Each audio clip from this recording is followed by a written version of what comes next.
जय हिंद दोस्तों, एसएससी हिंदी में आपका स्वागत है। आज हम इस वीडियो में मध्यकालीन भारत का एक टॉपिक जो दिल्ली सल्तनत से संबंधित है, सैयद वंश व लोदी वंश पर चर्चा करेंगे।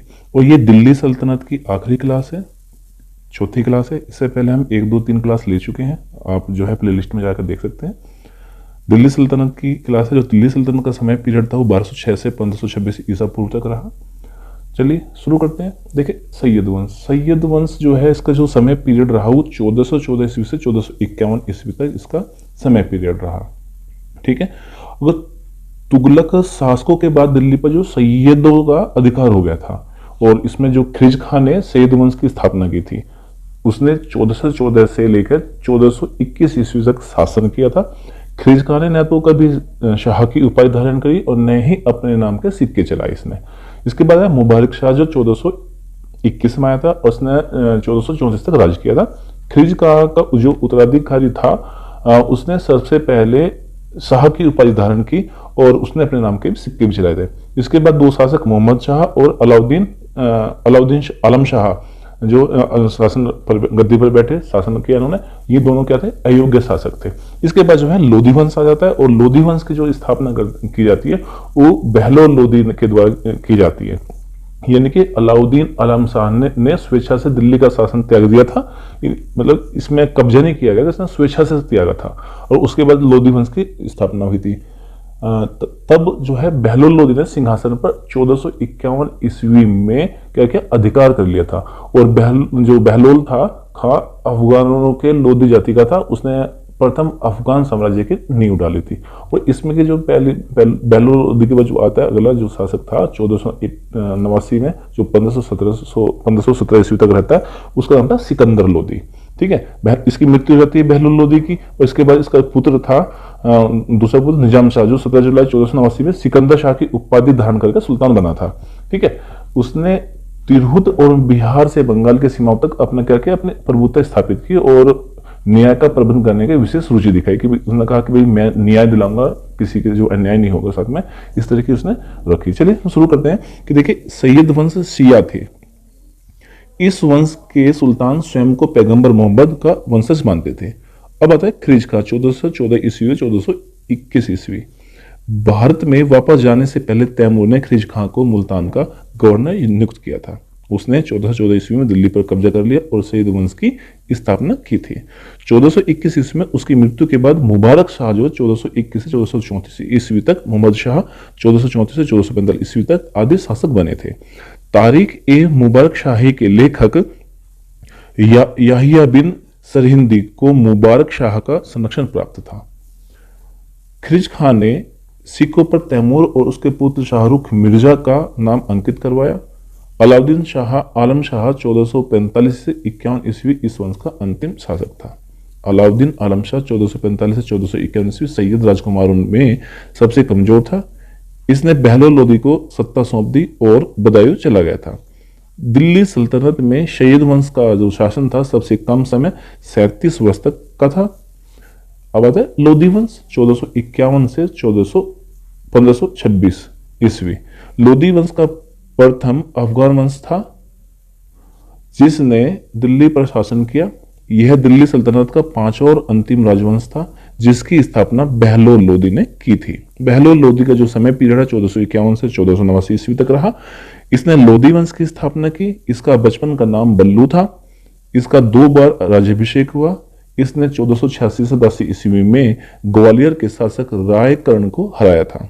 जौनपुर के सक्रिय शासक को हराकर इसने अपने साम्राज्य में मिला लिया। अब आता है राजस्व सिद्धांत। इसने राजस्व सिद्धांत में समान में प्रथम फर्स्ट अमंग इक्वल की नीति अपनाई। सिकंदर लोदी 1489 से 1517 ईस्वी। सिकंदर लोदी गुजरात के शासक महमूद बेगड़ा और मेवाड़ के शासक राणा सांगा का समकालीन था। इसने 1504 ईस्वी में आगरा नगर की स्थापना की और राजधानी को दिल्ली से आगरा स्थानांतरित किया। इसने अनाजों पर सीमा कर समाप्त किया और भूमि की पैमाइश के लिए गज ए सिकंदरी की शुरुआत की। सिकंदर लोदी एक धर्मार्थ रूढ़िवादी शासक था। इसने हिंदुओं पर जजिया पुनः आरोपित किया। वह एक प्रतिष्ठित कवि भी था और गुलरुखी उपनाम से फारसी में कविताएं लिखता था। अब होता है नेक्स्ट पॉइंट है कि सिकंदर लोदी ने एक आदेश देकर आयुर्वेदिक ग्रंथ का फारसी में अनुवाद किया जिसका नाम था फरंग सिकंदरी। इसके समय ज्ञान विद्या के लिए एक ग्रंथ लज्जत ए सिकंदर शाही की रचना की गई। सिकंदर लोदी का उत्तराधिकारी उसका पुत्र इब्राहिम लोदी था। सिकंदर के राजस्व सिद्धांत का मुख्य उद्देश्य था सुल्तान की शक्ति में वृद्धि करना और अमीर वर्ग की शक्ति को नियंत्रित करना। अब बताए इब्राहिम लोदी 1517 से 1526 ईस्वी। इब्राहिम लोदी सिकंदर का अंतिम लोदी शासक था। 1526 ईस्वी में पानीपत के प्रथम युद्ध में इब्राहिम लोदी बाबर से पराजित हुआ था। देखिए, पानीपत के प्रथम युद्ध में इब्राहिम लोदी और बाबर, यानी कि अगर क्वेश्चन बन जाता है कि प्रथम युद्ध किसका, पानीपत का प्रथम युद्ध क्या हुआ, किस किसके बीच, इब्राहिम लोदी और बाबर के बीच हुआ था। इसमें बाबर से हार गया, ये पराजित हो गया था। कब हुआ था? 1526 में। ठीक है। और इब्राहिम लोदी एक निरंकुश शासक था, अमीर को खुले दरबार में अपमानित करता था। यही कारण था कि दौलत खान लोदी पंजाब का गवर्नर ने बाबर को भारत पर आक्रमण करने के लिए बुलाया था। इस प्रकार दिल्ली सल्तनत से लोदी वंश समाप्त हुआ और भारत में मुगल साम्राज्य की शुरुआत हुई। अब आता है इसकी मुख्य शब्दावली और उनके अर्थ। प्रमुख शब्दावली और अर्थ में क्या है? जिम्मी। जिम्मी क्या है कि जो जिम्मी है मुस्लिम शासक में संरक्षण प्राप्त लोग थे, जिनके जो मुस्लिम साम्राज्य था, जब शासन था मुस्लिमों का, तो उसमें जिन लोगों को संरक्षण प्राप्त था उनको क्या कहते थे? जिम्मी बोला जाता। और इस्लामिक कानून के बदले में सुल्तान के नियम क्या कहते थे? जवाबित कहलाते थे। धर्मनिरपेक्ष विचार क्या थे? जहादारी को धर्मनिरपेक्ष क्या? पुस्तकें कौन सी आती हैं? तुगलकनामा या तहरीक ए अलाई आशिका किसने लिखी? अमीर खुसरो के द्वारा लिखी गई है। गीत गोविंद किसके द्वारा लिखी? जयदेव के द्वारा। हमीर रासो सारंगधर, फतवा ए जहादारी बरनी पद्मावत मलिक मोहम्मद जायसी के द्वारा। ठीक है। अब है दिल्ली सल्तनत का प्रशासन की अगर हम बात करते हैं कि दिल्ली सल्तनत का प्रशासन क्या है, तो प्रशासन की अगर बात करें, दिल्ली सल्तनत केंद्रीकृत शासन प्रणाली वाला शक्तिशाली राज्य था। कुछ समय के लिए इसका विस्तार मुदरा तक लगभग पूरे भारत में हो गया था। दिल्ली सल्तनत के सुल्तान स्वयं को बगदाद के खलीफा का नायब मानते थे। इन्होंने खुतबा प्रार्थना के खलीफा का नाम शामिल किया और इसे सिक्कों पर भी अंकित करवाया। सुल्तान का पद राजनीतिक, सैन्य और कानूनी रूप से सर्वोच्च था। वह सैन्य दल का सर्व सेनापति भी था। कानून व्यवस्था की जिम्मेदारी भी सुल्तान को ही होती थी और दिल्ली सल्तनत में उत्तराधिकार का कोई भी निश्चित नियम नहीं था। अब आते केंद्रीय प्रशासन की बात की। दिल्ली सल्तनत की प्रशासनिक व्यवस्था मुख्यतः अरबी फारसी पद्धति पर आधारित थी तथा सैनिक संगठन तुर्क मंगोल पद्धति पर आधारित था। सुल्तान केंद्रीय शासन पर प्रधान होता था। यह सबसे बड़ा न्यायाधीश एवं सेनाओं का प्रधान सेनापति होता था। मजलिस ए खलवत एक मंत्री परिषद होती थी। यह सुल्तान की परामर्शदात्री संस्था थी। नायब सबसे शक्तिशाली होता था। व्यवहारिक रूप से सुल्तान की सभी शक्तियों का प्रयोग और सभी विभागों को नियंत्रित रखता था। नायब के बाद वजीर, राजस्व विभाग, दीवान ए विजारत का प्रमुख होता था। सैन्य विभाग दीवान ए आरिज का प्रमुख, आरिज ए मुमालिक सैनिकों की भर्ती और सैन्य विभाग के प्रशासन के लिए जिम्मेदार था। अब आता है कि दीवान ए रसालत क्या है कि यह एक विदेश मंत्री होता था। कौन होता था? दीवान ए रसालत क्या था? विदेश मंत्री। तो न्याय विभाग के अगर प्रमुख को क्या बोलते थे? मुख्य काजी कहा जाता था। जो न्याय विभाग का प्रमुख होता था तो क्या कहता था? काजी कहा जाता था। तो दीवानी मामलों में जो इस्लामी कानून या शरिया कानून का पालन किया जाता था। दीवानी मामलों में किसका? इस्लामी कानून का या शरिया कानून को पालन किया जाता है। हिंदू स्वयं के कानून द्वारा शासित होते थे और उनके मामले ग्राम पंचायतों में निपटाए जाते थे। आपराधिक कानून सुल्तान द्वारा निर्धारित नियमों पर आधारित होते थे और शाही सचिवालय की अगर बात करें इसे दीवान ए इंशा कहा जाता था। तो सुल्तान और इसके जो उत्तराधिकारी के बीच जो होने वाले पत्र व्यवहार का कार्य इस विभाग के अधीन होता था। वकील ए दर क्या है? सुल्तान के दरबार का कामकाज देखने वाला अधिकारी होता था। अब प्रांतीय प्रशासन की अगर बात करें तो प्रांतों को एकता कहा जाता था, जिसका प्रमुख मुफ्ती या वली कहलाता था। इसकी उनकी जिम्मेदारी राजस्व संग्रहण करना और कानून व्यवस्था का निर्धारण करना था। मुक्ता या वली को सैनिक कार्यों के अतिरिक्त कर संग्रहण तथा न्यायिक कार्य भी करते थे। ये सुल्तान को सैनिक सहायता भी प्रदान करते थे। एकता वास्तव में स्थानांतरित भू राजस्व अधिन्यास थे। इक्तादारों को वजहदार भी कहा जाता था। अब है स्थानीय प्रशासन। प्रांतों को सिख और परगना में विभाजित किया जाता था। प्रत्येक सिख एक सिखदार के नियंत्रण में होता था। सिख की स्थापना सबसे पहले बलबन ने 1200 ईस्वी में की थी। सिखों को परगनों में बांटा गया। प्रत्येक परगने का आमिल मुख्य प्रशासनिक अधिकारी एवं मुंसिफ राजस्व विभाग का प्रधान होता था। परगना कई गांवों से मिलकर बना होता था, जिसका प्रमुख आमिल कहलाता था। गांव का प्रमुख मुकदम या चौधरी कहलाता था। गांव के लेखपाल को पटवारी कहा जाता था। जो लेखपाल का कार्य करता उसको क्या पटवारी कहा जाता था। अब भूमि को 3 श्रेणियों में वर्गीकृत किया गया है: इक्ता भूमि, खालसा भूमि और इनाम भूमि। इक्ता भूमि क्या है कि अधिकारियों को उनकी सेवाओं के बदले भुगतान के लिए इक्ता के रूप में सौंपी गई भूमि। खालसा भूमि भुगतान के लिए प्रत्यक्ष नियंत्रण के तहत आने वाली भूमि को खालसा भूमि कहते थे, जिससे एकत्र राजस्व शाही दरबार और शाही घरानों के रख रखाव में खर्चा किया जाता था। इनाम भूमि धार्मिक नेताओं या धार्मिक संस्थाओं को सौंपी या दान की गई भूमि होती थी। भूमि की पैमाइश को मसाहत कहा जाता था। नामकर भत्ते के रूप में जमींदारों को दिया जाता था। खुद क्या था, गांव का राजस्व एकत्रित करने वाला अधिकारी होता था। मुकदम गांव का मुखिया होता था। चौधरी 100 गांवों का प्रमुख अधिकारी होता था। किसान से उपज का 1/3 भू राजस्व के रूप में लिया जाता था और कभी कभी यह उपज का आधा हिस्सा भी होता था। यात्रियों की सुविधा के लिए प्रमुख भागों में सराय या विश्राम गृह बनाए गए थे। बड़े पैमाने पर रेशम उत्पादन को प्रोत्साहित किया गया था। बंगाल और गुजरात उच्च गुणवत्ता वाले वस्त्रों के लिए प्रसिद्ध थे। वही वस्त्रों सोना और चांदी के काम भी यानी गुजरात बहुत प्रसिद्ध था। सोनारगांव कच्चे रेशम और मलमल के लिए प्रसिद्ध था। भारतीय वस्त्रों का चीन में निर्यात किया जाता था। सुल्तान और उनके महल के लिए आवश्यक सामग्री की आपूर्ति शाही कारखानों के लिए से होती थी। अलाउद्दीन खिलजी के शासनकाल में उनकी दक्षिण भारत की विजय के बाद सोने के सिक्के या दिनार काफी लोकप्रिय हुए थे, जबकि तांबे के सिक्कों का प्रयोग कम होने लगा था। अब आती है तुर्कों ने नई शिल्प कागज का निर्माण और तकनीकें शुरू की, जैसे लोहे के रकाब, कवच आदि का इस्तेमाल। इससे धातुक्रम उद्योग का विकास हुआ। इस समय चरखे की भी शुरुआत हुई। डाक प्रणाली के लिए घोड़ों का तेज धागों का उपयोग किया जाता था। नेक्स्ट है सामाजिक जीवन। इस काल में हिंदू समाज की संरचना में बहुत कम परिवर्तन हुआ। सती प्रथा व्यापक रूप से प्रचलित थी। उच्च वर्ग की महिलाओं के लिए पर्दा प्रथा और 4 दीवारी तक सीमित रहने की परंपरा हुई। अरब और तुर्क काल में भारत में पर्दा प्रथा शुरू हुई और यह उत्तर भारत के उच्च वर्गों की हिंदू महिलाओं में व्यापक रूप से फैल गई।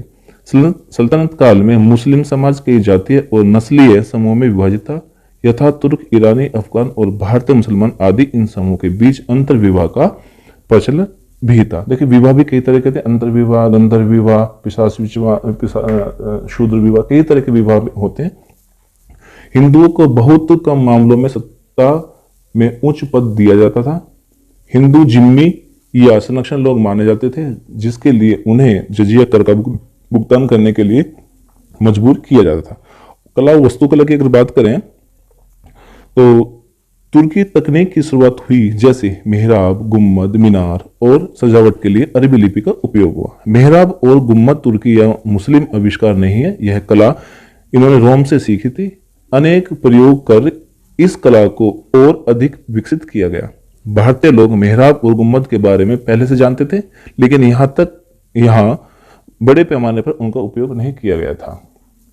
तुर्क इमारतों में शहतीरी पद्धति का भी इस्तेमाल करते थे। उन्होंने संगमरमर, लाल और पीले बलुई पत्थरों का उपयोग करके रंगीन इमारतें बनाई थी। अलंकरण के लिए फूल पत्ते एवं ज्यामितीय प्रतीकों के साथ कुरान की आयतों को शामिल किया गया। इस शैली को अरबस्क शैली कहा जाता है। इन्होंने वास्तविक जैसे हिंदू रूपांकनों का भी उपयोग किया। मंदिरों और अन्य संरचनाओं को मस्जिदों में परिवर्तित किया गया। दिल्ली में कुतुब मीनार के समीप कुव्वत उल इस्लाम मस्जिद का निर्माण किया। दिल्ली में कुतुब मीनार के समीप कौन सी मस्जिद है? कुव्वत उल इस्लाम मस्जिद है। ठीक है, ये पूछा भी गया है क्वेश्चन कि कुव्वत उल इस्लाम मस्जिद कहां पर स्थित है, तो दिल्ली में कुतुब मीनार के पास है, मेहरौली में। कई हिंदू और जैन मंदिरों के ध्वंसावशेष पर किया गया है। तुगलकाबाद महल परिसर और खूबसूरत झील का निर्माण गयासुद्दीन तुगलक के काल में किया गया था। मोहम्मद बिन तुगलक ने एक ऊंचे चबूतरे पर गयासुद्दीन का मकबरा बनवाया था। दिल्ली में कोटला के किले का निर्माण फिरोज तुगलक द्वारा करवाया गया था। तुगलक वास्तुकला की प्रमुख विशेषता के मोटिव व ढलवा दीवारें, छज्जे का अत्यधिक इस्तेमाल, मेहराब और सहतीरी पद्धति का समन्वय जैसे हौज खास आदि, दूसरे बल्ब पत्थर और न्यूनतम सजावट का उपयोग। लोदी काल की इमारतें विशेषकर मकबरे को ऊंचे चबूतरे में बनाया जाता था। कुछ मकबरे बगीचे के बीच में लगाए जाते थे, जैसे पूर्वी दिल्ली का लोदी गार्डन आदि। दोहरे गुंबद का निर्माण लोदी स्थापत्य कला की एक अन्य प्रमुख विशेषता थी, जैसे मोती मस्जिद सिकंदर लोदी द्वारा निर्मित आदि। संगीत, नए संगीत वाद्य यंत्र जैसे सारंगी और रबाब आदि को इसी काल में विकसित किया गया था। अमीर खुसरो ने गोहरा और सनम जैसे कई नए राग पेश किए थे। इस समय हिंदू और ईरानी संगीत एक नए संगीत कव्वाली की शुरुआत हुई थी। सितार के आविष्कार का श्रेय भी अमीर खुसरो को ही दिया जाता है। फिरोज तुगलक के शासनकाल के दौरान भारतीय शास्त्रीय संगीत की पुस्तक राग दर्पण का फारसी में अनुवाद किया गया था। सूफी संत पीर बुदन इस काल के महान संगीतकारों में से एक थे।